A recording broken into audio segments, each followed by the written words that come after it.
Ndakuramukije amahoro y'Imana mwene data, Imana iguhezagire. Umuririmbyi yararirimbye ngo iyo urushe, iyo uremerewe bibwire Yesu. Nta wundi wobona hafi yawe, bibwire Yesu. Ayo marira, ayo maganya, bibwire Yesu. Hari icyaha waba waranyegeje, bibwire Yesu. Nta kindi kintu cyo bigukurako ni Yesu. Izo ngorane, iyo mitwaro, ivyo bitagenda neza, ivyo ubona bitari ku rutonde nk'uko uvyifuza, bibwire Yesu. Ikintu nshaka kukumvisha nuko muri ino misi Satani ariko arateza ibintu vy'akayombekere mu bantu ntibabimenye, umuntu akagira ikibazo akabona ko cokugwaho no gusenga ariko ntasenge. Umuntu akagira ikintu kitagenda neza muri famiye, sinzi ngo nukugwaza vy'urutavanako, sinzi ngo nukutabona iterambere mu vyo umuntu akora mu bikorwa vya misi yose, mu kazi aho umuntu akura utwo kugaburira umuryango, akabona ko bitifashe neza, kandi akabona ko icyo mutabara ari gusenga ariko ntasenge.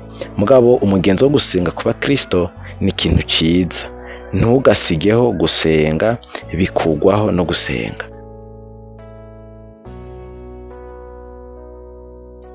Nta kintu kitumvira amasengesho, ahubwo bibwire Yesu. Va mu bunebwe bwo gusenga, utangure gufata discipline yo kubwira Yesu bikubabaje, yo kubwira Yesu ibikugora.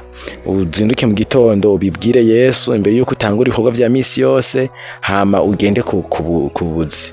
Unavuyeyo usenge, kandi bibaye na ngombwa no hagati mu bikorwa ubibwire Yesu, kuko Imana yacu irumva.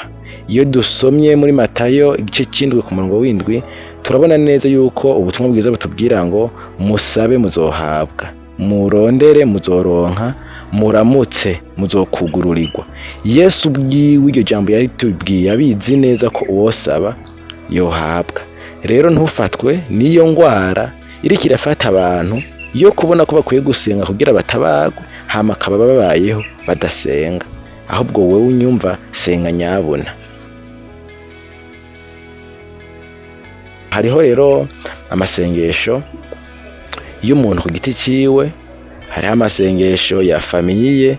Ushobora gusenga muri famiye, mugasenga mukabwira Imana ibibagoye n'ivyo mwifuza, mbere mukanashima n'Imana.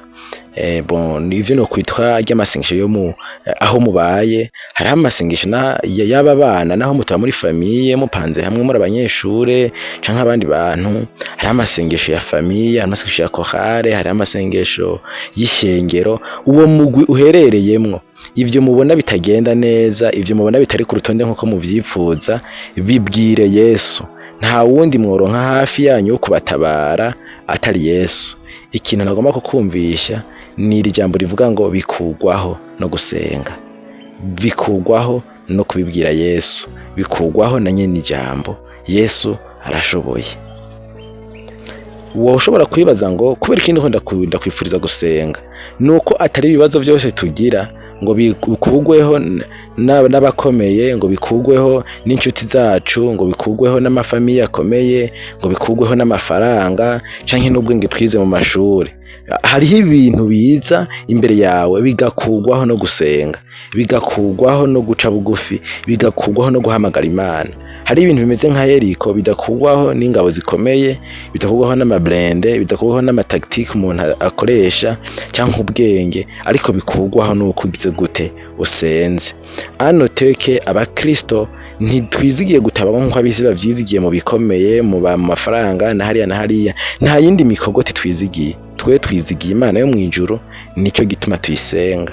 None rero mwene data, icyo kikuriza, icyo kikubabaje, icyo kiguhangayikishije, kibwire Yesu, bikugwaho no gusenga.